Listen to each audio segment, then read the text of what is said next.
কিছু রাত থাকে যে রাতগুলোতে ঘুম আসে না, শুধু চিন্তা আসে। আর সেই চিন্তাগুলো ধীরে ধীরে মানুষটাকে ভিতর থেকে খেয়ে ফেলে। বাইরে সব ঠিকঠাক, কিন্তু ভিতরের একটা বিশাল যুদ্ধ চলছে। যুদ্ধটা কারোর সাথে না, যুদ্ধটা তোমার নিজের সাথে। তুমি নিজেকে বোঝাও সব ঠিক হয়ে যাবে, কিন্তু মন চুপ করে থাকে। সে বিশ্বাস করতে চায় না, কারণ সে আগেও বিশ্বাস করে ভেঙেছে। ধীরে ধীরে তুমি একটা জিনিস শিখে ফেলেছ, কাউকে সব কথা বলা ঠিক না, কারণ সব মানুষ বোঝে না।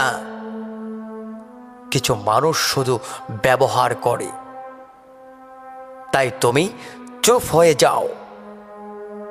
চুপ থাকা মানে শান্তি না, অনেক সময় চুপ থাকা মানে নিজেকে আটকে রাখা। একটা সময় তুমি আর কাঁদতেও পারবে না, কারণ কান্নাও ক্লান্ত হয়ে যায়।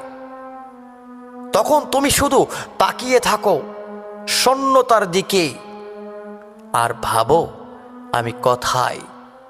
আমি কোথায় হারিয়ে গেলাম।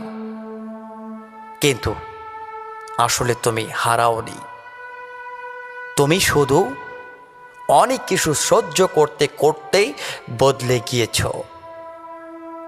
মানুষ ভাবে তুমি শক্ত হয়ে গিয়েছ, কিন্তু সত্যিটা হলো তুমি ভাঙতে ভাঙতে অভ্যস্ত হয়ে গিয়েছ। এটাই সবচেয়ে নীরব কষ্ট। তবু একটা সত্য আছে, যে মানুষ অন্ধকারের সাথে থেকেও থেমে যায় না, সে মানুষ একদিন আলোকে নতুনভাবে চিনতে পারে। কারণ সে জানে আলো কতটা দরকার ছিল।